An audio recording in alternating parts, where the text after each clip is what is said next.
নমুনা সাহাবীদেরকে যদি দেখেন, সাহাবীদের জিন্দেগির দিকে যদি তাকান, ওলিদের জিন্দেগির দিকে যদি আপনি তাকান, তো বুঝতে পারবেন তারা কিভাবে আল্লাহকে ভয় করতেন, কোন ভাবে আল্লাহকে ভয় করতেন। তাদের জিন্দেগির দিকে যদি আপনি তাকান, তো দেখবেন তারা আল্লাহকে কিভাবে ভয় করতেন। আল্লাহর একজন ওলি, তার নাম হযরতে মুবারক রাহমাতুল্লাহ আলাইহি, বিশ্ববিখ্যাত একজন ইমাম ছিলেন আব্দুল্লাহ ইবনে মুবারক রাহমাতুল্লাহ আলাইহি। হযরত আব্দুল্লাহ ইবনে মুবারকের বাবার নাম মুবারক রাহমাতুল্লাহ আলাইহি। মুবারক রাহমাতুল্লাহ আলাইহি একজন কৃতদাস ছিলেন, আর আব্দুল্লাহ ইবনে মুবারক ছিলেন বিশ্ববিখ্যাত একজন বড় বুজুর্গ আল্লাহওয়ালা। পৃথিবীর এমন কোন ফিকহের কিতাব নাই যে কিতাবে আব্দুল্লাহ ইবনে মুবারক রাহমাতুল্লাহ আলাইহির নাম লেখা না আছে। এত বড় আলেম ছিলেন। বিশ্বের শ্রেষ্ঠ মুফতিদের একজন মুফতি ছিলেন আব্দুল্লাহ ইবনে মুবারক। কিন্তু শুনলে আশ্চর্য হবেন, প্রথম জীবনে মদপায়ী ছিলেন, নেশাগ্রস্ত ছিলেন, নেশা করতেন, গান গাইতেন, গান শুনতেন। একদিন আব্দুল্লাহ ইবনে মুবারক রাহমাতুল্লাহ আলাইহি সারিন্দা বাজায় মদ পান করে গান গাচ্ছে। তো তখন সারিন্দার ভিতর থেকে আওয়াজ আসলো, হে আব্দুল্লাহ, তোমাকে কি আল্লাহ এই কারণেই সৃষ্টি করেছে? তুমি সারিন্দা ফেলে দিলে। হায় হায়, সারিন্দার ভিতর থেকে কি আওয়াজ আসতেছে? আবার সারিন্দা বাজাচ্ছে, আবার আওয়াজ আসছে, আব্দুল্লাহ, তোমারে কি আল্লাহ এই জন্যই সৃষ্টি করছে? তো সারিন্দাই বলতেছে, আব্দুল্লাহ, তোমারে আল্লাহ এই জন্য সৃষ্টি করে নাই। আবার সারিন্দা ফেলে দিলে। আবার কিছু সময় পরে সারিন্দা উঠাইয়া বাজায়, আবার সারিন্দার ভিতর থেকে আওয়াজ আসলো, আব্দুল্লাহ, তোমারে এই জন্য আল্লাহ সৃষ্টি করে নাই। তখনই তিনি সারিন্দা ফেলে দিলেন, তওবা করলেন। তওবা করে নামাজ পড়ে সিজদায় পড়ে কান্না শুরু করলেন, আল্লাহ, আমার ভুল হয়ে গেছে।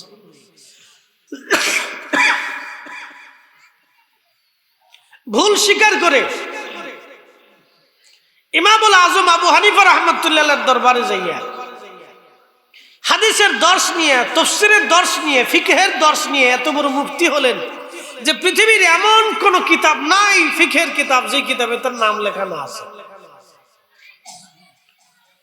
এই জন্য আল্লাহ বলেন, হাক্কা তুকাতিহি, ভয় করলে করার মতো করো। একসাথে বলেন আল্লাহু আকবার। আল্লাহকে ভয় করলে কিসের মতো করতে হবে? ভয় করার মতোই করো। তা আব্দুল্লাহর জীবনী শুনলেন, তার বাবার জীবনী শুনবেন না? বাপ কা বেটা, সিপাই কে গোরা। তো মুবারক রাহমাতুল্লাহ আলাইহি তিনি কৃতদাস ছিলেন, দাস ছিলেন, দাস চাকর ছিলেন।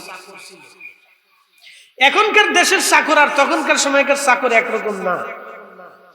এই যে বাংলাদেশের একজন ধনী ব্যক্তি, এক সংস্থার একজন এমডি, তার ফ্যামিলিতে তার স্ত্রী একটা কর্মচারী রে, তার বাড়ির কাজের বুয়ারে পিটাইয়া অর্ধমৃত করে রাখছে।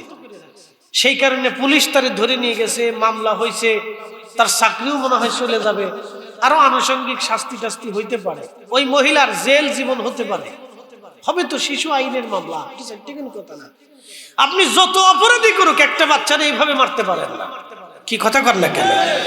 যত অপরাধী করুন, একটা বাচ্চারা যদি এইভাবে মারেন, তাহলে বুঝতে হবে আপনার কোন মানসিকতা নেই, আপনি মানুষের কাতারেই না, আপনি শুয়োর আর কুত্তার সাথেও নিকৃষ্ট।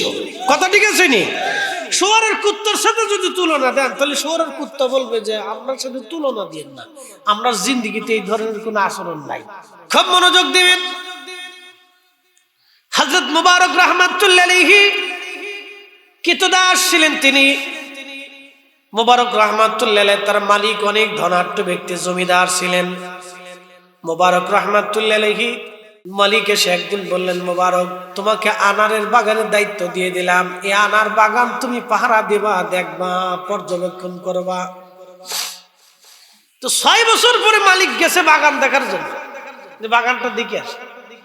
তো বাগানের কাছে যায় মুবারকরে বলতেছে, বেটারে, ওই আমার জন্য আনারের বাগান থেকে একটা টক আনার নিয়ে আস, মিষ্টিটা খাবো না, টকটা খাবো।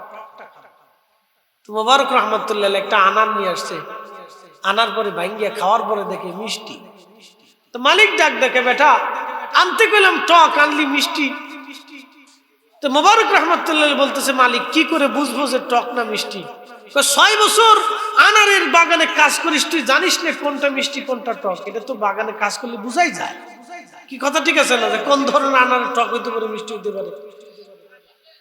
তো বলতেছে, মালিক আপনি আমার আনারের বাগান পাহারা দিতে বলেছেন, খাইতে বলেন নাই। আমি 6 বছরের জীবনে একটা আনারও কোনোদিন খেয়ে দেখিনি। হযরত মুবারক রে মালিক ডাক দিয়ে বললেন, বেটা বলিস কি? বলে, হ্যাঁ মনিব, 6 বছর ধরে মালিক বাগান পাহারা দিই, কোনোদিন একটা আনার আমি খেয়ে দেখি নাই। আপনি তো আমাকে আনার খেতে বলেন নাই, পাহারা দিতে বলেছিলেন, এই জন্য 6টা বছর আপনার আনার বাগান পাহারা দিয়েছি। মালিক বাড়ি চলে যায়, বললেন, স্ত্রীকে ডাক দিয়ে বলতেছেন, আমার সহধর্মিণী, আমার মেয়েটা বিয়ে দেওয়ার জন্য একটা উত্তম পুরুষ আমি পেয়ে গেছি। বলতেছে, কোথায় পেলেন? কোন জমিদারের ছেলে পেলেন? বংশ কি? ছেলেটার কাজ কি? তখন মালিক বলতেছে, বিবিকে বলতেছে, বিবি রে, আমার বাড়ির গোলাম কর্মচারী মোবারকের সাথে আমার মেয়ের বিয়ে দেব। বলেন কি, গোলামের সাথে? আপনি এত বড় সম্পদের অধিকারী জমিদার, আপনি এক গোলামের সাথে মেয়ের বিয়ে দিবেন? বিবি রে, আমানতের দৃষ্টিকোণ থেকে মোবারকের মতো পৃথিবীতে কোনো যুবক নাই।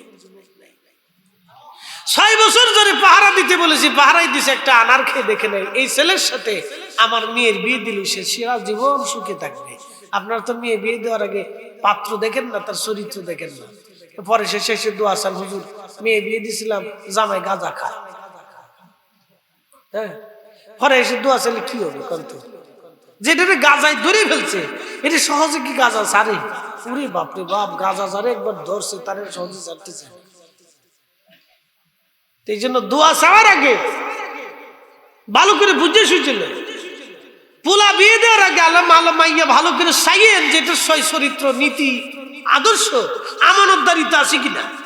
যদি আমানতদারিতা না থাকে, তাহলে ওর কাছেও ওইটেন না। যত সুন্দরী হোক কাজ হবে না, যত সুন্দরী হোক কাজ হবে না, যত সুন্দরী হোক কাজ হবে না। আমানতদারিতা থাকতে হবে। নারীর জীবনে সবচেয়ে বড় জিনিস হচ্ছে আমানতদারিতা। মনে রেখে, আমানতদারিতা হলো সবচেয়ে বড় বিষয়। এখনকার ওই বলি তো আপনার দুঃখের সাথে বলতেছি, বুরকা পরা বেটি টিকটক করে, লজ্জার কথা না? টিকটকে যদি করবি তো বুরকা পরলি কে? আর বুরকায় যদি পরবি তো টিকটক করলি কে? প্রশ্ন তো এটা। আমানতদারিতা কোন পর্যন্ত যায় ঠেকছে আপনি এবার বুঝেন। এই জন্য আমানতদারিতা হলো নারীর জীবনের সবচেয়ে বড় জিনিস। নারী এবং পুরুষের জীবনের সবচেয়ে বড় জিনিস হচ্ছে আমানতদারিতা। এই জন্য আল্লাহ রাসূল বলেন, কিয়ামতের আগে ওয়াদাউল আমানা, আমার উম্মতের ভিতর থেকে আমানত শেষ হয়ে যাবে। আমানত বলে কোনো সম্পদ থাকবে না। তার বাস্তব প্রমাণ আজকে সারা বাংলাদেশে, সারা পৃথিবীতে ডিভোর্সের সংখ্যা বাড়ছে। তার মানে আমানতদারিতা উঠে গেছে। যত বিয়ে হচ্ছে তত ডিভোর্স হচ্ছে। ডিভোর্স হইলে পুরুষ আর একটা বউ পাইতে পারে, ওই বেডি আর একটা জামাই পাইতে পারে, কিন্তু যে বাচ্চাটা আসে, ওই বাচ্চা আর কখনো মাও পায় না, বাচ্চাটা কখনো বাবাও পায় না। বুঝতে পারছেন? মনে রাখেন। এই জন্য কোন নারী পুরুষের যদি ডিভোর্স হইতে চায়, জুতা দিয়ে বাইরেই হলো ডিভোর্স না হওয়ার জন্য চেষ্টা করবে। সোজা বাংলা ওয়াজ করে দিলাম, বাকি যুগি না। জুতা দিয়ে বাইরেও যদি ঠিক করা লাগে তাও ঠিক করবে, তারপরেও যদি ডিভোর্স না হয়। পৃথিবীর নিকৃষ্ট কাজের একটা কাজ হচ্ছে স্বামী স্ত্রীর বিচ্ছেদ। মনে রেখেন, মানুষ শুয়োরের গোশত খায় না? যদি আপনার সামনে কুত্তা জবাই করে কুত্তার গোশত খাওয়াটা যেরকম নিকৃষ্ট, স্বামী আর স্ত্রীর ডিভোর্স হলো এরকম নিকৃষ্ট। বুঝে রেখেন। ভাইবেন না যে মন চুক্তি হয়ে গেল, ডিভোর্স দিয়ে দিলেন, ছেড়ে দিলেন, তালাক হয়ে গেল, শেষ হয়ে গেল। না, ওরকম নিকৃষ্ট। ওটা নিকৃষ্ট মনে করতে হবে। কুত্তার গোশত কুত্তা জবাই করিয়ে গোশত বানাইয়া রান্না করে খাওয়াটা যেমন নিকৃষ্ট, স্বামী স্ত্রীর ডিভোর্স তালাক হওয়াটা এরকম নিকৃষ্ট। এই স্বামী স্ত্রীর তালাকে সবচেয়ে বেশি খুশি হলো শয়তান। শয়তান দোনোটাতে পেয়ে যায়, দোনোটাতে তার নিজের আয়ত্তের ভিতরে নিয়ে চলে যায়। মনে রেখেন এটা। সারা জিন্দিগি মনে করেন জুতা দিয়ে বাইরে গিয়ে হলেও ডিভোর্স রক্ষা করার, এই তালাক যাতে না হয় এটার ব্যবস্থা করে রাখবে। কোনো মতেই তালাক হতে দিবে। প্রিয় উপস্থিতি হাজিরিন মনোযোগ দিবেন।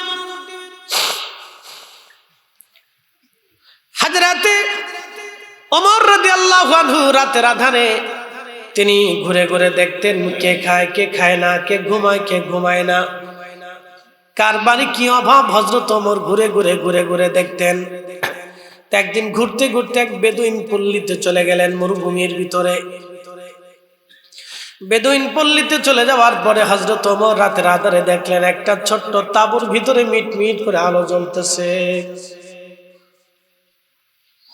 মরুভূমির মানুষ তো সাধারণত তাঁবু গেঁথে খড়কুটা দিয়ে কোন রকম জীবন যাপন করে। তা আগের দিনের তাঁবু তো আর দুর্ভেদ্য সময়। হযরত ওমর রাদিয়াল্লাহু আনহু আস্তে আস্তে গোলামকে নিয়ে তাঁবুর পাশে যে চুপচাপ দাঁড়াইলেন। কি হয় তাঁবুর ভিতরে দেখবো, এত রাত্রে বাতি কেন জ্বলে। হযরত ওমর রাদিয়াল্লাহু আনহু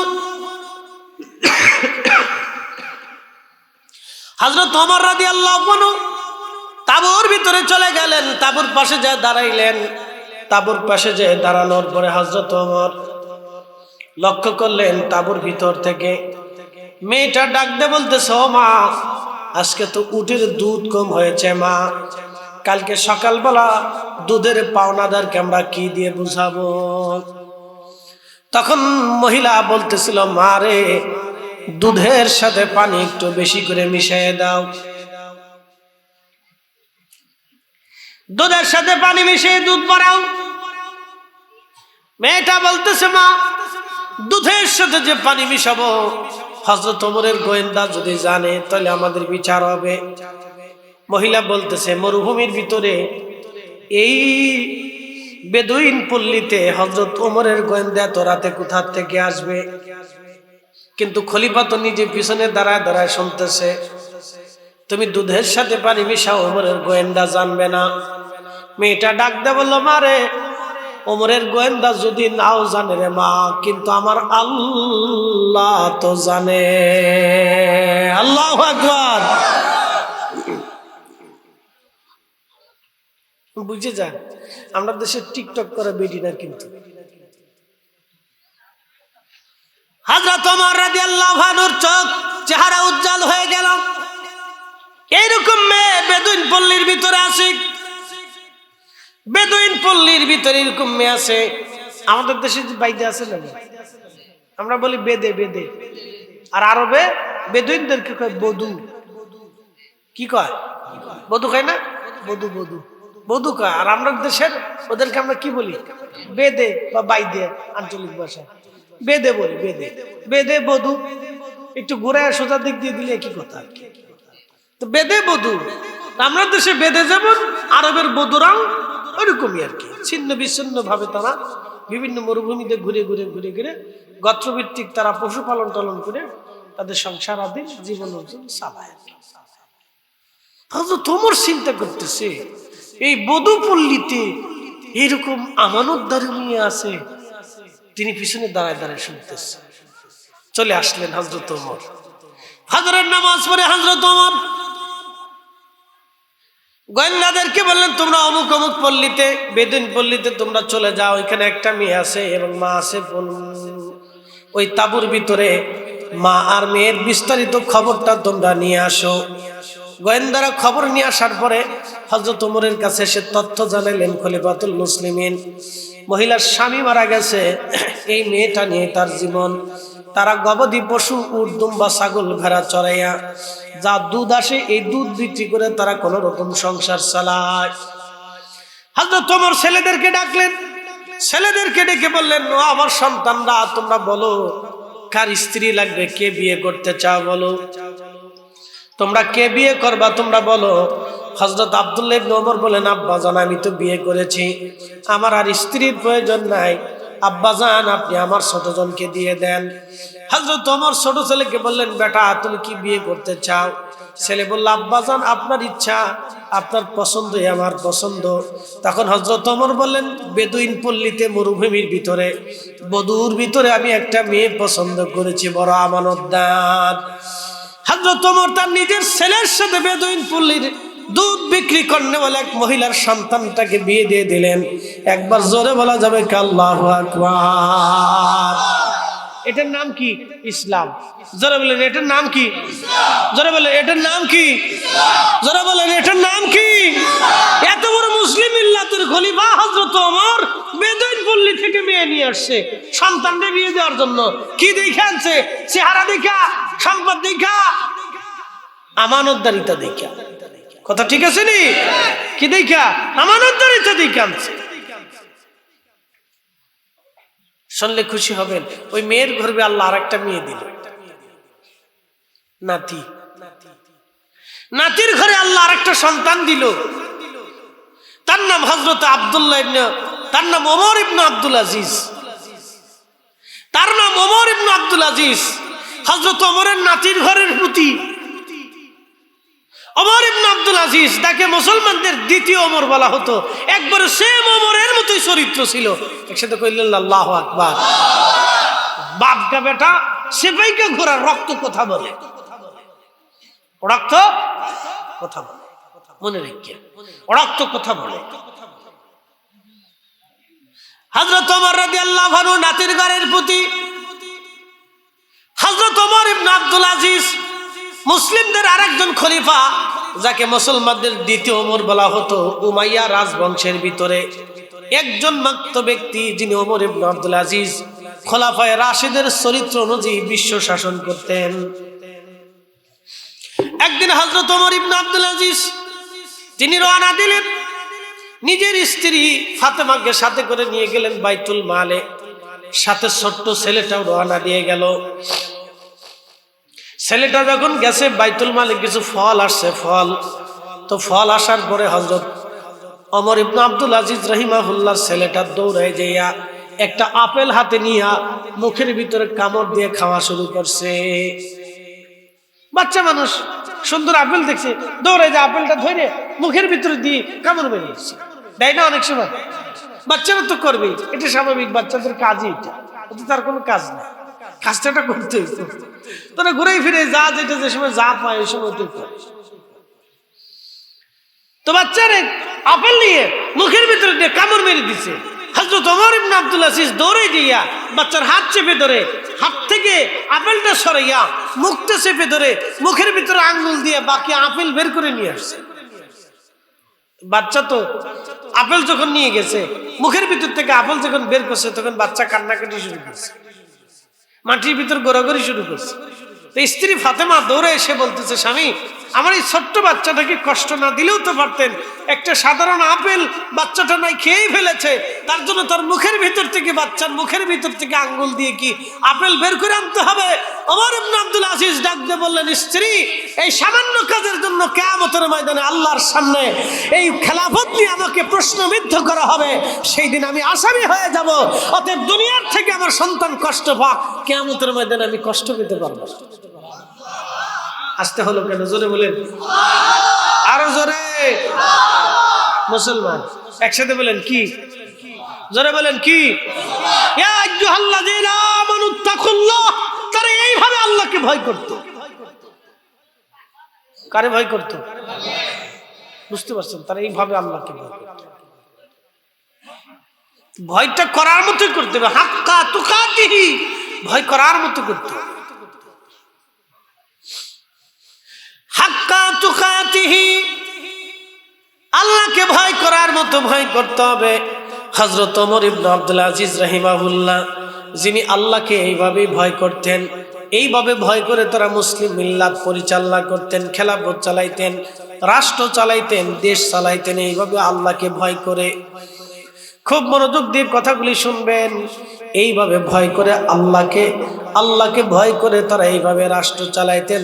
হযরত ওমর ইবনে আব্দুল আজিজ রাহিমাহুল্লাহ, ওয়ালা তামুতুন্না ইল্লা ওয়া আনতুম মুসলিমুন, তোমরা মুসলমান না হয়ে কবরে যাইও না। মুসলমান হয়ে কবরে যাও। মুসলমান পরিপূর্ণ হতে হলে দুই পদ্ধতিতে হতে হবে। এক নম্বর আকীদা, দুই নম্বরে আমলে। এক নম্বরে ইমানে, দুই নম্বরে আমলে মুসলমান হতে হবে। ইমানে আমলে, ইমানে আমলে, ইমানে আমলে, ইমানে আমলে। ইমানে আমলে কেমন হবো? আপনার ইমানে বুঝাই ইমান কি জিনিস। এই ওমর ইবনে আব্দুল আজিজ রাহিমাহুল্লাহর জামানাতে এই ঘটনাটা আল্লামা ইমাম সুয়ুতি আল হাবিলি ফতওয়াল মুজাল্লাদুস সানি মাসালিকুল হুনাফা বি ওয়ালিদাইল মুস্তাফা এর সালার ভিতরে তিনি লিখছেন। ভালো করে শুনে দেন। ওমর ইবনে আব্দুল আজিজ রাহিমাহুল্লাহর খেলাফতের সময়ে এক গভর্নর মুসলিমদের একটা গুরুত্বপূর্ণ পদে এক খ্রিস্টানকে দায়িত্ব দিচ্ছে। আচ্ছা বলেন তো, দেশের একটা গুরুত্বপূর্ণ পদে যদি শত্রু রাষ্ট্রের কাউরে দায়িত্ব দেওয়া হয় তখন এই গুরুত্বপূর্ণ তথ্য নথিপত্র কি থাকে? থাকে না। এ দেখেন মার্কিন প্রেসিডেন্টের কুকর্ম কিন্তু ফাঁস হয়ে গেছে। এটা অ্যাপিস্টাইন ফাইল, বুঝতে পারছেন?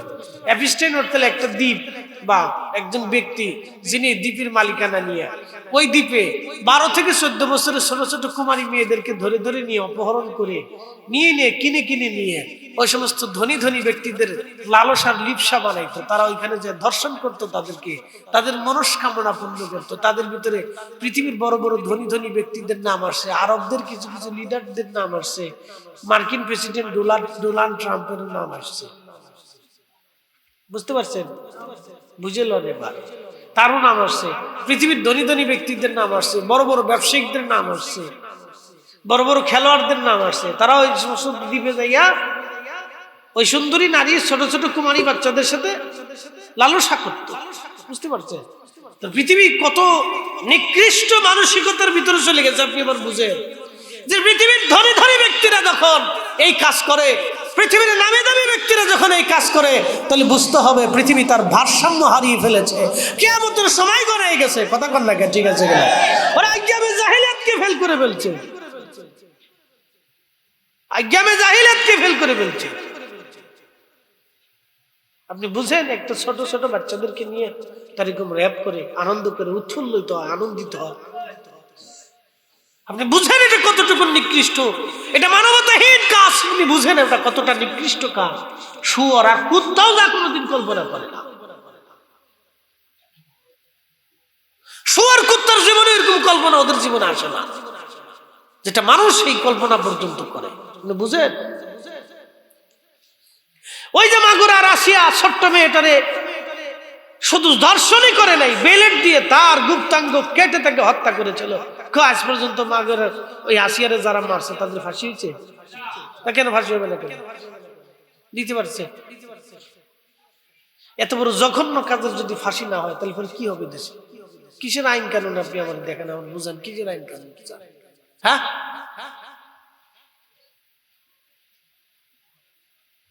প্রিয় উপস্থিতি হাজিরিন, ভালো করে লক্ষ্য করেন। এরকম যদি শাস্তি না হয় তাহলে অপরাধ প্রবণতা আরো বাড়তে থাকবে। কালকে দেখেছেন খুলনায় এক রিকশাওয়ালারে হাতুড়ি দিয়ে পিটাইয়া তার মাথার উপরে হাতুড়ি দিয়ে কয়েকটা বাড়ি মেরে তারে আহত করে আজ 2 দিন পর্যন্ত তার কোনো জ্ঞান ফিরে নাই। রিকশাটা নিয়ে চলে গেল। আপনি বুঝেন একটা গরিব মানুষের একটা ছোট্ট রিকশায় তার জীবন চলতো।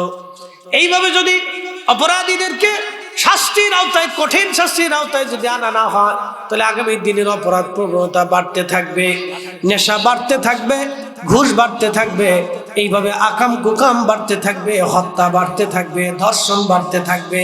কথা বলেন ঠিক কিনা? এভাবেই বাড়তে থাকবে। তাহলে আপনার নিরাপত্তা কোথায়? আমার নিরাপত্তা কোথায়? আপনার মেয়ের নিরাপত্তা কোথায়? আমার মেয়ের নিরাপত্তা কোথায়? আপনার সন্তানের নিরাপত্তা কোথায়? আমার সন্তানের নিরাপত্তা কোথায়? প্রিয় উপস্থিতি হাজিরিন, ভালো করে শোনেন। হযরতে ওমর ইবনে আব্দুল আজিজ রাহিমাহুল্লাহর জমানায় খ্রিস্টানদেরকে একটা গুরুত্বপূর্ণ দায়িত্ব দেওয়া হলো মুসলমানদের। তো হযরত ওমর রাদিয়াল্লাহু আনহু গভর্নরকে ডাকলেন। গভর্নরকে ডেকে এনে জিজ্ঞেস করলেন, গভর্নর, তুমি কি খ্রিস্টানকে মুসলমানদের গুরুত্বপূর্ণ দায়িত্ব দিয়েছো কিনা? বলে, হ্যাঁ ইয়া আমিরুল মুমিনিন, আমাদের গুরুত্বপূর্ণ দায়িত্ব তাদেরকে দিয়েছি। হযরত ওমর ইবনে আব্দুল আজিজ বললেন, খ্রিস্টানদেরকে, কাফেরকে তুমি মুসলমানদের গুরুত্বপূর্ণ, ধরেন গোয়েন্দা ডিপার্টমেন্টের এক গুরুত্বপূর্ণ পদে। তখন মুসলিম কাফেরদের সাথে তো যুদ্ধ হতো, এই গুরুত্বপূর্ণ পদে তুমি কেন দায়িত্ব দিলা? তখন এই গভর্নর বলতেছিল, ইয়া আমিরাল মুমিনিন, আপনি কি বলেন? আহা, আপনি কি বলতে চাচ্ছেন? হযরত, আমি একজন কাফেরকে তো গুরুত্বপূর্ণ দায়িত্ব দিলাম। আপনি কি জানেন না রাসূলের আব্বা আম্মাও কাফের ছিল?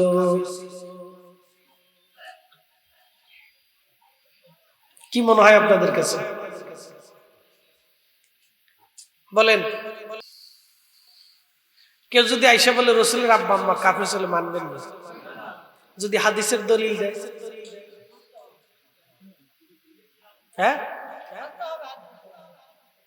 এই তো দুর্বলতা এইখানেই। আপনাদের দুর্বলতা এইখানে। আপনাদেরকে একটা কথা বলি আজকে, সারা জিন্দেগীর জন্য এই সূত্রটাকে মনে রাখবেন। আল্লাহ রসুলের সম্মানের বিরুদ্ধে যদি কোনো হাদিস আসে, তাহলে বুঝবেন হাদিসের ভিতরে গাপলা আছে। শুধু জাল হাদিস না, ওই হাদিসের সনদে কোথাও না কোথাও গন্ডগোল আছে। আল্লাহ রসুলের মর্মে এরকম একটা হাদিস সহিহ মুসলিমেও আছে যে তোমার আব্বা আমার পিতা দুইজনই জাহান্নামে, এরকম একটা হাদিস সহিহ মুসলিমই আছে।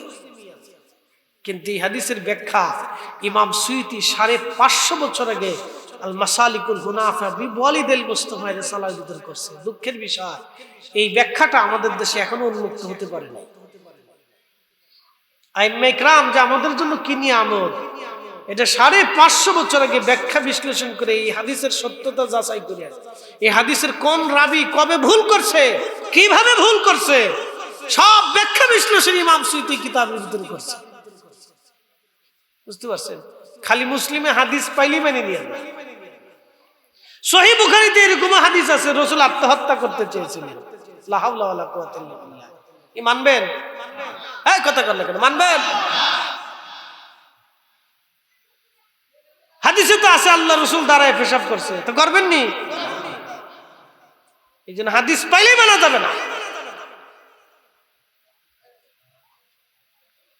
হাদিস পাইলেই মানা যাবে না। এখানে আইম্মা ইকরামের সিদ্ধান্ত জানতে হবে যে আহলে সুন্নাত ওয়াল জামাতের আকীদা কি, বুঝতে হবে আপনাকে। এই জন্য নার কারণে তো সারা বছর যদি সেজদা দিয়ে আপনি সারা মরার আগে যদি চিন্তা করুন রাসূলের আব্বা আম্মা কাফের ছিল, আল্লাহর কসম করে বলি, খোদার কসম করে বলি, ও আসমানের মালিকের কসম করে বলি, ও জমিনের মালিকের কসম করে বলি, ওই মসজিদ ওয়ালা বাইতুল্লাহর মালিকের কসম করে বলি, কিয়ামত পর্যন্ত যদি হায়াত হয় আর সেজদা দিয়ে নামাজ পড়েন, বেহেশত হবে না যদি দরবারে মুস্তাফার সাথে আপনাদের বেয়াদবি হয়ে যায়। যদি থাকে তো ঘড়ি বাদ দিয়ে চুরি করবে। কথা ক্লিয়ার? এর চেয়ে সুন্দর বক্তব্য আমার কাছে নাই। মনে রাখেন, রাসূলের আব্বা আম্মাকে কাফের বলল কে? ওমর ইবনে আব্দুল আজিজের জামানাতে গভর্নর, যে আমিরুল মুমিনিন, আমি কাফেররে একটা গুরুত্বপূর্ণ দায়িত্ব দিছি, সেই জন্য আপনি আমাকে জবাবদিহিতার আওতায় আনলেন। আপনি কি জানেন না রাসূলের আব্বা আম্মা কাফের ছিল? তখন ওমর ইবনে আব্দুল আজিজের বক্তব্য কি ছিল জানেন? মুসলমানদের দ্বিতীয় ওমর, যাকে দ্বিতীয় ওমর বলা হয়, তিনি তখন একটা শব্দ করেছিলেন, আহ আহ, শুধু এরকম একটা শব্দ করেছেন, আহ। কি বললি? তোর জিভ কেটে ফেলতাম, তোর হাত কেটে ফেলে দিতাম, তোর পা কেটে ফেলতাম। বুঝতে পারছেন? ঈমান কি জিনিস বুঝে যা। কি বললি? তোর জিভ যদি কেটে ফেলতাম, তোর হাত যদি কেটে ফেলতাম, এখন তোর পা যদি কেটে ফেলতাম, তুই বললি কি? তোর মুসলমানদের গভর্নর পদে তোর কোন যোগ্যতা নেই, বের হ। সাথে সাথে ওনাকে গভর্নরি পদ থেকে বরখাস্ত করে দরবার থেকে বের করে দিয়েছিল। দূর হ। সে জমানার মুসলমান। এই জন্য আপনাকে ঈমান আকীদা বুঝতে হবে। ওয়ালা তামুতুন্না ইল্লা ওয়া আনতুম মুসলিমুন। মুসলমান না হয়ে কবরে আইসো না। হুজুর, তালি মুসলমান কাদের মতো হতে হবে?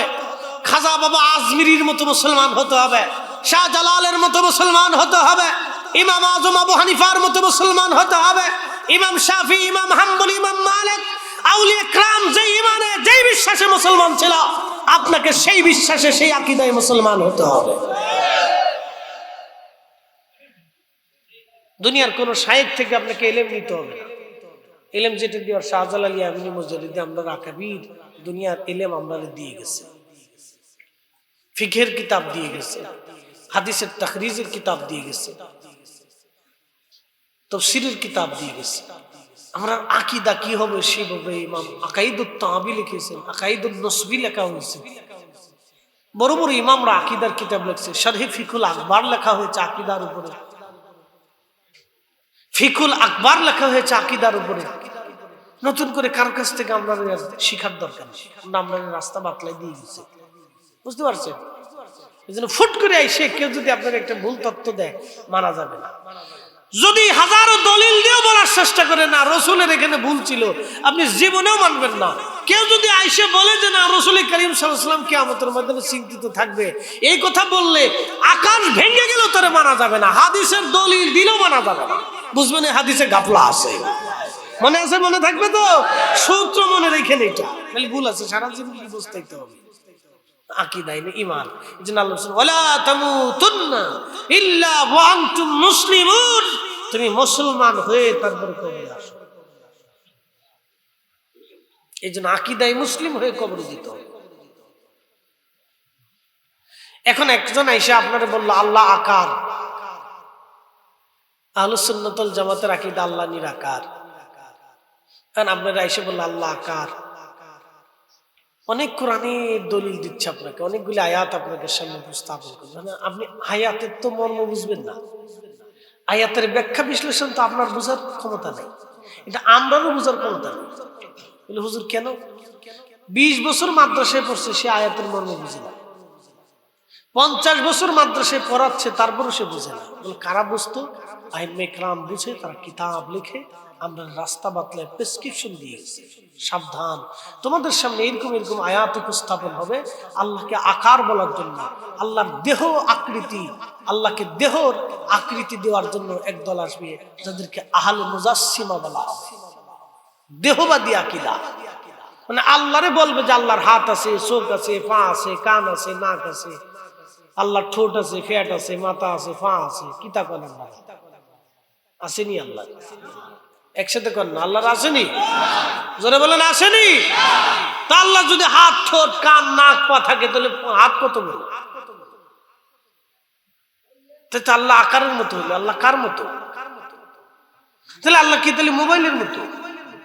তাহলে মোবাইলের মতো হলে দৈর্ঘ্য আছে, প্রস্থ আছে, ব্যাস আছে, ব্যাসার্ধ আছে, ওজন দখল করে, ওজন আছে, জায়গা দখল করে রাখছে, কি কথা ঠিক আছে না?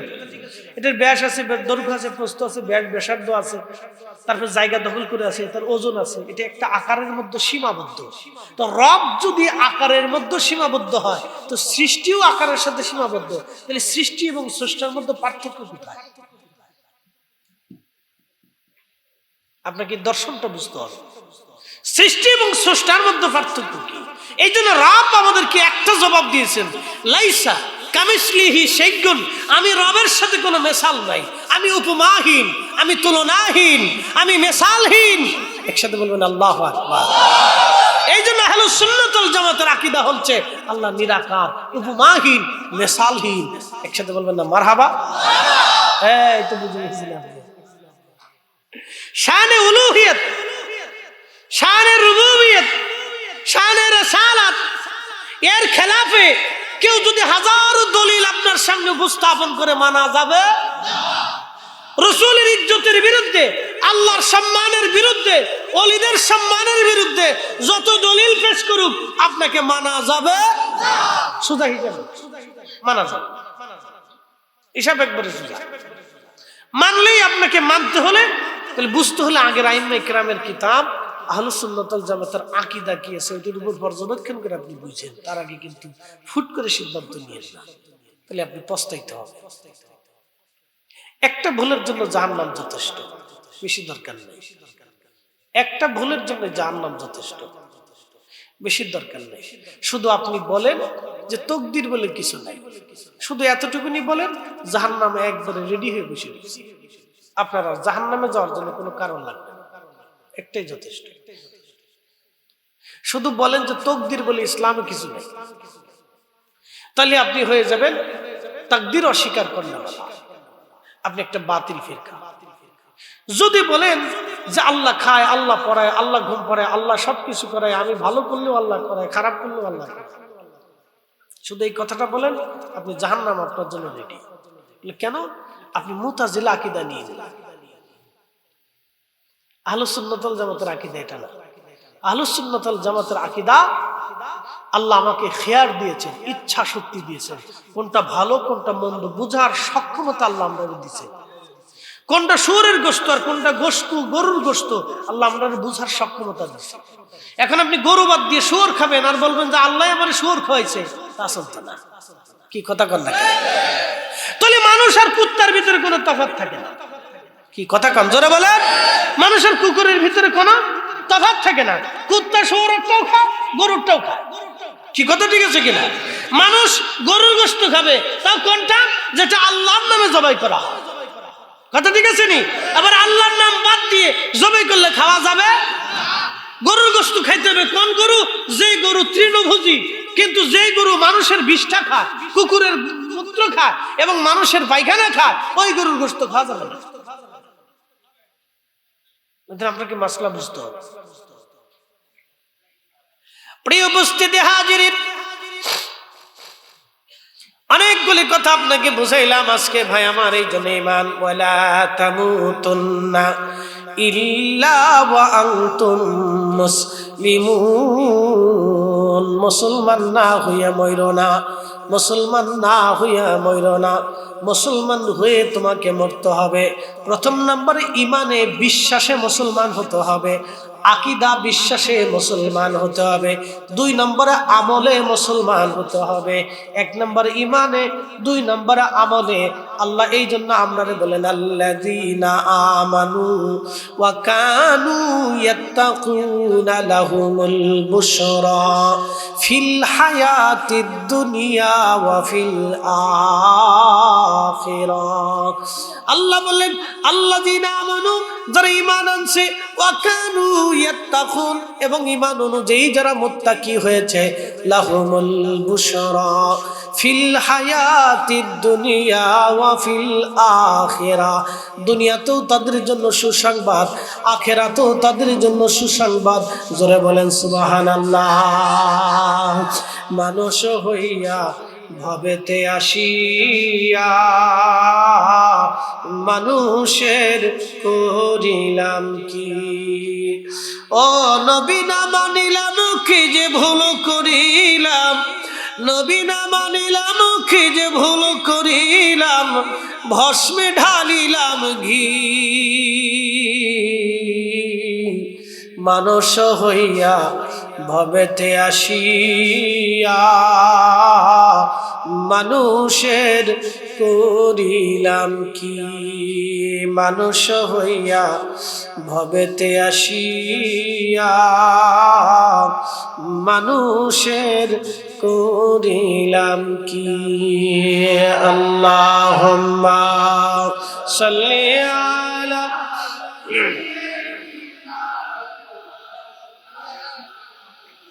মুহাম্মদ ওয়া আলা আলি সাইয়্যিদিনা। তুমি মোদের আশার আলো, তাই তো তোমায় বাসি ভালো। তুমি মোদের আশার আলো, তাই তো তোমায় বাসি ভালো। হৃদয় নামের ফুলদানিতে, হৃদয় নামের ফুলদানিতে গেথে রেখেছি প্রেমের মালা। ইয়া রাসূলুল্লাহ, ইয়া হাবিবাল্লাহ, ইয়া রাসূলুল্লাহ। লা ইলাহা, জোরে লা ইলাহা, ও লা ইলাহা। হাসবি রাব্বি জাল্লাল্লাহ, মা ফি কলবি গায়রুল। আহা নূর মুহাম্মদ, বলি নূর মুহাম্মদ, পড়ি লা ইলাহা ইল্লাল্লাহ, লা ইলাহা, ও লা ইলাহা, লা ইলাহা ইল্লাল্লাহ মুহাম্মাদুর রাসূলুল্লাহ সাল্লাল্লাহু আলাইহি ওয়াসাল্লাম। এই জন্য এই আয়াতে তিনটা মর্ম কথা আল্লাহ বলেন, ইয়া আইয়ুহাল্লাযীনা আমানু তাকুল্লাহ, আমাকে ভয় করো। আল্লাহকে ভয় করতে হবে, নামাজে ভয় করতে হবে, রোজায় ভয় করতে হবে, যাকাতে ভয় করতে হবে, হজে ভয় করতে হবে। আপনার জীবনের পরিপূর্ণ সময়ে আল্লাহকে ভয় করতে হবে, আল্লাহকে ভয় করতে হবে। সামনে মাহে রমজান আসতেছে, এই মাহে রমজানের হক আদায় করার জন্য সচেষ্ট হন। ইয়া আইয়ুহাল্লাযীনা আমানুত্তাকুল্লাহ, এই ঈমানদারেরা তোমরা আমি আল্লাহকে ভয় করো। সামনে মাহে রমজান আসতেছে, এই মাহে রমজান আসার মাহে রমজানে আল্লাহকে ভয় করে তাকওয়াবান হন, লাআল্লাকুম তাত্তাকুন। আল্লাহ মাহে রমজান দিয়েছেন যাতে তোমরা মুত্তাকি হতে পারো, তাকওয়াশীল হতে পারো, আল্লাহকে ভয় করতে পারো, আল্লাহকে ভয় করতে পারো, আল্লাহকে ভয় করতে শিখো। সেই জন্য আমার আল্লাহ মাহে রমজান আমরারে পাঠাইছেন, মাহে রমজান আল্লাহ আমাদেরকে দিয়েছেন। এই যে সামনে রোজা আসতেছে, প্রিয় নবী যে বললেন, আমার উম্মতেরা রে, মান সামা রমাদানান ঈমানাও ওয়া ইহতিসাবান গুফিরা লাহু মা তাকাদ্দামা মিন যামবিহি। আমার উম্মতেরা রে, মাহে রমজানে যে ঈমান ইহতিসাবের সাথে রোজা রাখবে, রোজা আদায় করবে, তার জীবনের সমস্ত গুনাহ আল্লাহ এমন ভাবে মাফ করে দিবে যেমন সদ্য বাচ্চা দুনিয়াতে জন্ম নেওয়ার পরে তার শরীরে যেমন কোনো গুনাহ থাকে না, আল্লাহ মাহে রমজানে ঈমান ইহতিসাবের সাথে যারা রোজা রাখবে তাদের শরীরে ওই রকম কোনো গুনাহ আল্লাহ রাখবে না। একসাথে জোরে বলেন আল্লাহু আকবার। এখন প্রশ্ন, ঈমান ইহতিসাব কি জিনিস? এটা আপনারা বুঝতে হবে। ঈমান ইহতিসাব কি জিনিস এটা আপনারা বুঝতে হবে, খুব মনোযোগ দিয়ে। প্রথমত, মাহে রমজানে যারা রোজা রাখবে, এক নম্বরে তারে হালাল খাবার দিয়ে সেহরি করতে হবে এবং হালাল খাবার দিয়ে ইফতার করতে হবে। আপনাদের কি বুঝায়? আজকে সভাপতি সাহেব, ইঞ্জিনিয়ার সাহেব আপনারা দাওয়াত দিলেন, দাওয়াত দিয়ে এইখানে আপনাদের সুন্দর করে বসাইলেন, বসাইয়া 6 পদের ইফতারি দিলেন, 3-4 পদের খাবার টাবার সামনে দিয়ে একবারে ফোনা দেখলেন, 10 পদের ইফতারি সামনে দিয়ে আপনারা বসাইলেন। বসানোর পরে প্রত্যেকে একটা হাতে করে মাম পানি দিলেন এবং মাম পানি দিয়ে আপনাদেরকে বললেন যে আমি আপনাদের প্রিয় ইঞ্জিনিয়ার, আপনাদের এলাকার একজন মহাব্বতের মানুষ, আমি আপনারা আপনারা সম্মান করেন, তা আমি এই পানির ভিতরে 1 ফোঁটা গরুর সোনা মিশিয়েছি, আপনারা আজকে ইফতারের সময় এই পানি দিয়ে ইফতার করেন। কেউ করবে? আসতে করেন না, জোরে বলেন করবে। কেন করবেন না? জোরে বলেন, একসাথে বলেন, আরো জোরে বলেন। কিসের পানি হারাম? গরুর সোনার পানি হারাম। পানির সাথে গরুর সোনা মিশে, গরুর পেশাব মিশার কারণে পানি কি হয়ে গেছে? হারাম হয়ে গেছে। তো হারাম পানি দিয়ে ইফতার করলে সারাদিন রমজানের রোজা রেখে কষ্ট করে আপনি জানাশোনা সত্ত্বেও এই হারাম পানি দিয়ে ইফতার করলে আপনার রোজা হবে? তো রোজা হবে না বিধায় এই ভয়ে আপনি এই গরুর সোনা, গরুর পেশাব মিশ্রিত পানি দিয়ে আপনি ইফতার করলেন না। তো গরুর পেশাব মিশ্রিত পানি দিয়ে ইফতার করলে যদি রোজা না হয়, তাহলে সুদের টাকা দিয়া, ঘুষের টাকা দিয়া, অন্যের টাকা, অন্যের জমি মাইরে দেওয়া সেই টাকা দিয়া পানি কিনে খাইয়া ইফতার করলে রোজা কেমনে হবে? আমার একটু বুঝান তো।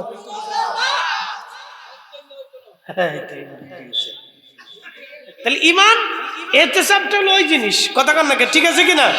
তাহলে রোজা রাখতে হবে কি খাবার দিয়া? হালাল। একসাথে বলেন, কি দিয়া?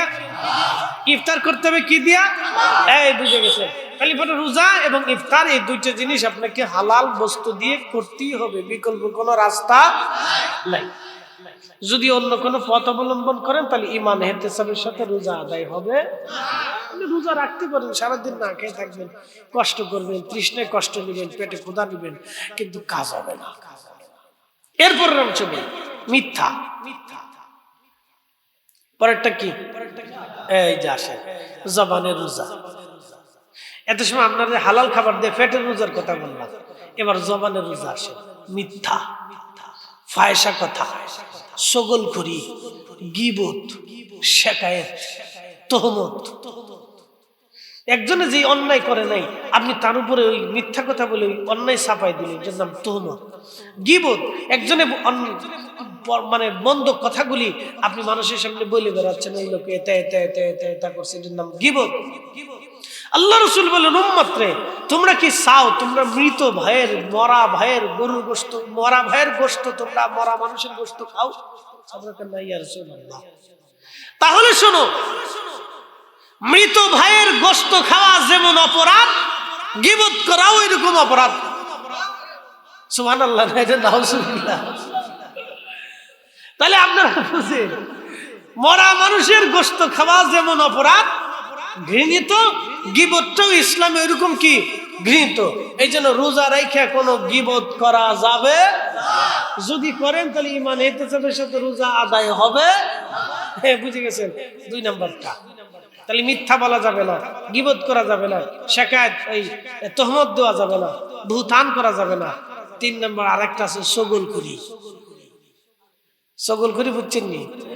একজনের দোষ আরেকজনের কাছে বইলে দুজনের ভিতরে ঝগড়া বাঁধিয়া, অশান্তি করিয়া, দ্বন্দ্ব সৃষ্টি করে দেওয়া। কথা ঠিক আছে কিনা?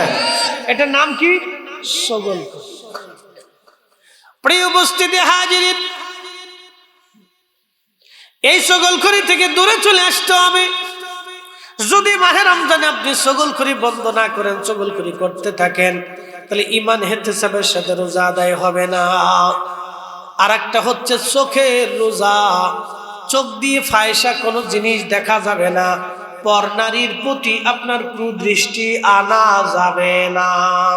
অনেকেই রমজানে রোজা রাইখা সুন্দর করে বৈশা বৈশা ড্যান্স দেখে, নাচ দেখে।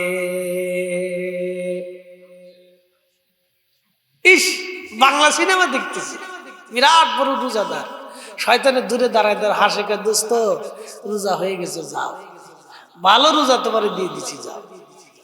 তুমি সারাদিন না খেয়েই থাকবা, কিন্তু তুমি চোখের হেফাজত করতে পারো নাই। রমজানে সাওম মানে কি? বিরত থাকা। সাওম মানে বিরত থাকা। সামর্থ্য নিজেকে নিবৃত রাখা, বিরত রাখা। জবানকে বিরত রাখতে হবে।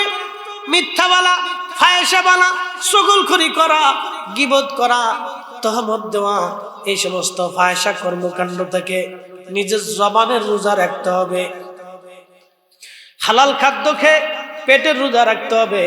এবং চোখের এই আপনি কুদৃষ্টি দিয়া খারাপ কাজের জন্য চোখ ব্যবহার না করিয়া চোখের রোজা রাখতে হবে। খারাপ কথা না শুনে, অন্যের হাবিজাবি কথা না শুনে কানের রোজা রাখতে হবে। এই হাত দিয়ে কোনো অন্যায় কাজ না করিয়া এই হাতে রোজা রাখতে হবে। পা দিয়ে পায়ে হেঁটে কোনো অন্যায়ের কাজের জন্য প্রশ্রয় না দিয়ে, অন্যায় কাজে সহযোগিতা না করিয়া এই পাটাকেও রোজায় রাখতে হবে। এরপরে নিজের নফসটাকেও রোজা রাখাইতে হবে। আজকের মাহফিল সাজানোর ব্যাপারেও ওনার কোনো কমতি নেই। উনি চেষ্টা করেছেন, আপনাদেরকে দাওয়াত করেছেন। তো যখন মানুষকে দাওয়াত করা হয়, তখন দাওয়াত কবুল করাটাও একটা সুন্নত, মনে রাখতে হবে।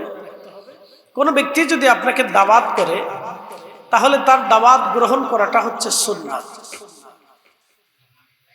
তো এই জন্য যেহেতু আজকের প্রোগ্রামে দাওয়াত করা হয়েছে, অতএব আশেপাশে যারা আমরা ঘোরাফেরা না করে ভলেন্টিয়ার ভিত্তিতে আমরা সবাই ভিতরে আসি, বসি এবং কথা শুনি ইনশাআল্লাহ।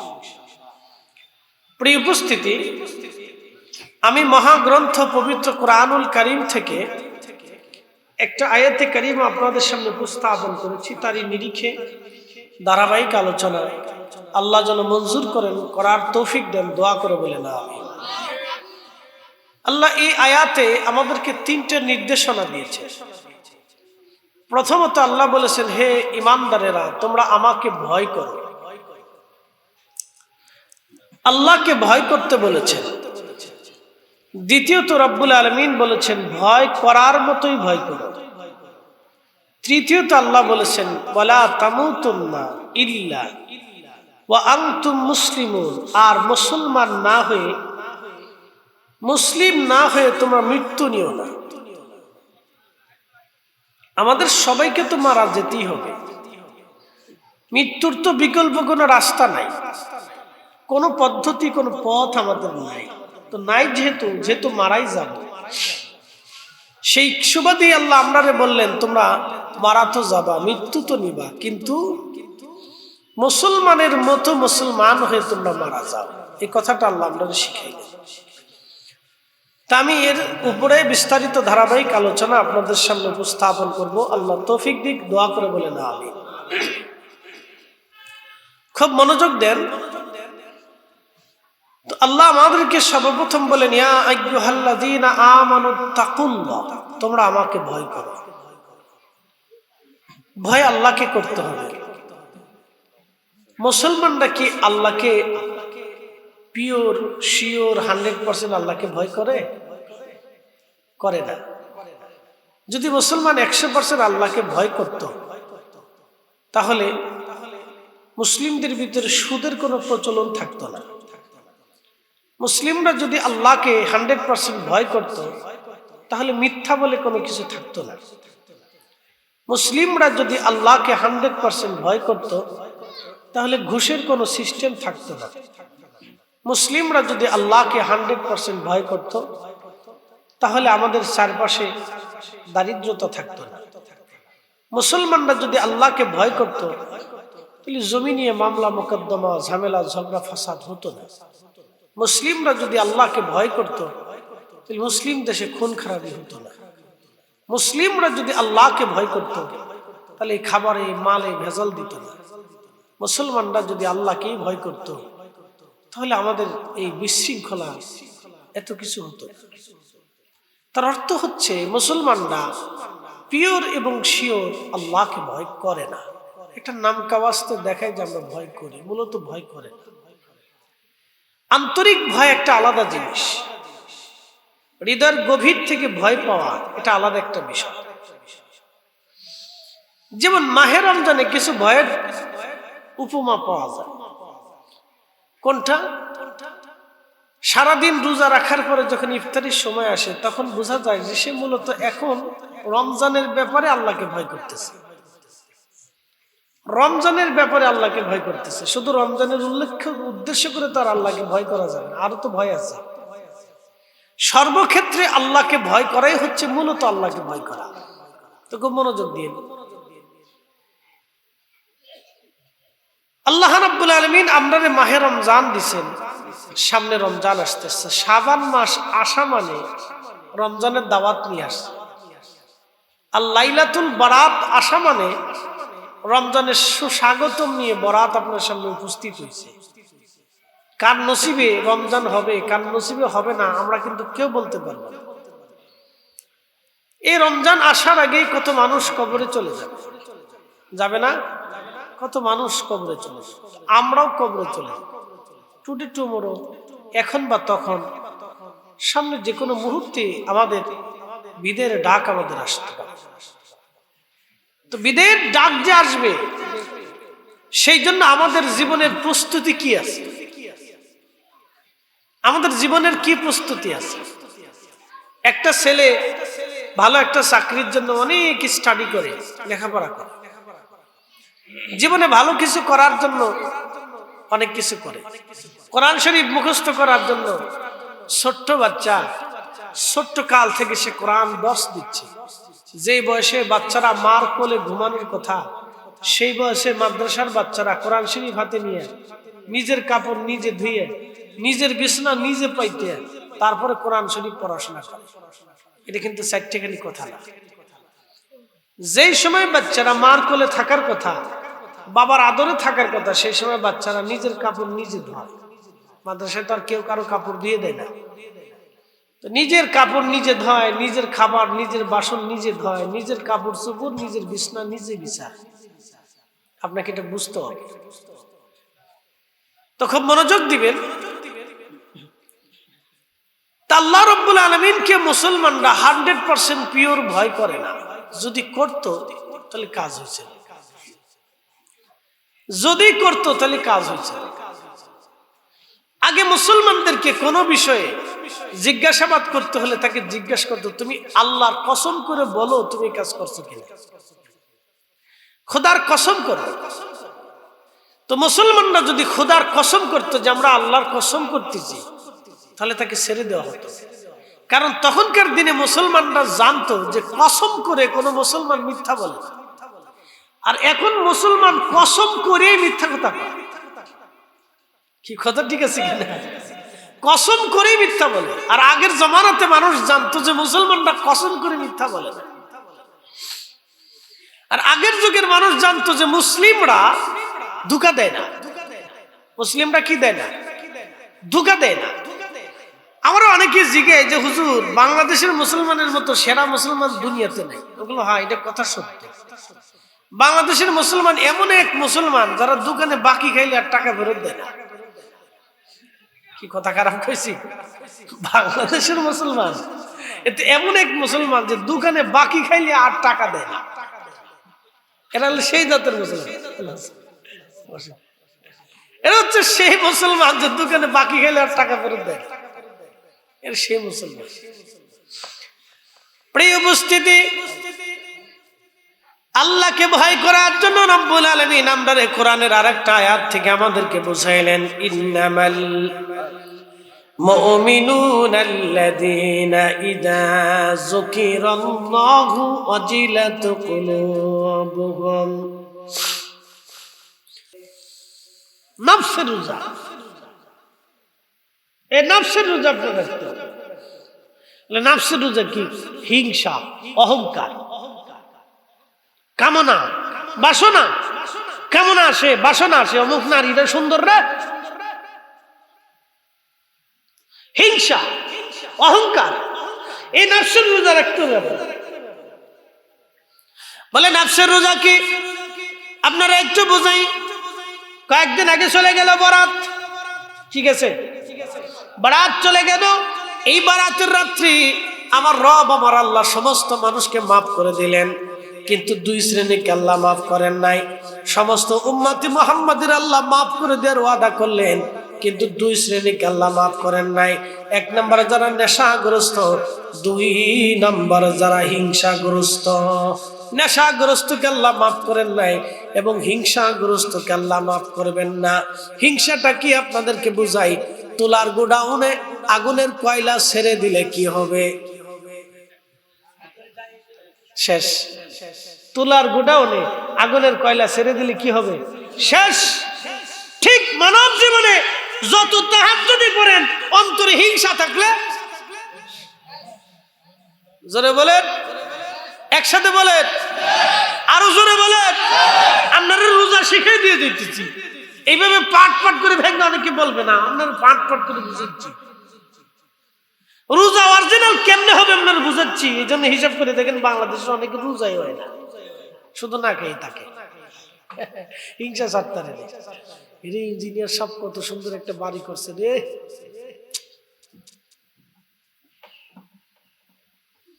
চিন্তা করেন যে ওনার মন্দ চর্চা কেমনে করা যায়। ও কোন যায় বলতেছেন তো লোকটা বেশি সুবিধা না, এই বালা না। শেষ। রোজা কি? একজনের বাড়ি বা ওই খেতে যদি সুন্দর ফসল হয়, পাশের ফসল আলা হিংসা করে, এত সুন্দর ফসল হয়ে গেল। বাড়ি যদি ভালো আম ধরে, ফল ধরে, পাশের বাড়ি আলা হিংসা করে। ছেলেটা যদি বিদেশ যায়, ভালো পয়সা কামাই করে, পাশের বাড়ি আলা হিংসা করে। আমাদের দেশে আবার কিছু হিংসাগ্রস্ত মানুষ এমনও আছে, এলাকার একটা মেয়ের বিয়ে হবে, সারা বাংলাদেশের এমন কোন গ্রাম নাই যে গ্রামে বিয়ে ভাঙ্গানির লোক না আছে। আসেনি? তাহলে আপনাদের কাকরতলা মনে আছে, বড়ুরার ভিতরেও আছে নাকি? তাহলে বোঝা গেল বাংলাদেশের এমন কোন গ্রাম নেই যে গ্রামে শয়তান না আছে। কি কথা ঠিক আছে কিনা? যারা এই কাজ করে তারা হিংসাগ্রস্ত, হিংসুটে শয়তান। ও রোজা রাখবে কিন্তু রোজা হবে না। এজন্য ইমাম ইহতিসাবের সাথে কেউ যদি রোজা রাখে, আল্লাহ রাসূল বলে তারে এমন ভাবে নিষ্পাপ করা হবে যেন সদ্য বাচ্চা দুনিয়া থেকে ভূমিষ্ঠ হইয়া দুনিয়াতে আসলে যেমন তার শরীরে কোনো গুনাহ নাই। আমার উম্মতকে আল্লাহ মাহে রমজানে ঈমানান ইহতিসাবান গুফিরা লাহু মা তাকাদ্দামা মিন যামবিহি, জীবনের সমস্ত গুনাহকে আল্লাহ এমন ভাবে মাফ করে দিবে, জোরে বলবেন আল্লাহু আকবার। ওইভাবে রোজা রাখেন, যে শর্তগুলি দিলাম এইভাবে রাখেন।